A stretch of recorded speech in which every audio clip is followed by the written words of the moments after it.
Një aksident i rëndë është regjistruar në autostradën Tiranë-Durrës, ku një autobus i linjës Berat-Tiranë është përfshirë në një përplasje fatale, duke lënë pas 2 viktima dhe 14 persona të plagosur.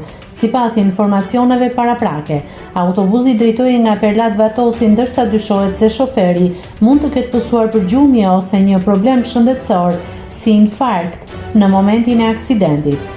Burime nga hetimi bëjnë me dije se mjeti nuk po lëvizte me shpejtësi tej normave të lejuara dhe se linja kishte funksionuar normalisht edhe më herët gjatë ditës. Të plagosurit janë transportuar në spital për të marrë ndihmën mjekësore, ndërsa policia dhe grupi hetimor po vijojnë hetimet për të zbardhur plotësisht shkaqjet e aksidentit tragjik. Nëse klikoni mbi butonin subscribe, do t'ju shfaqen të gjitha publikimet tona. Ju ftoj t'i bëni subscribe kanalit, të pëlqeni videot dhe të lini komentin tuaj.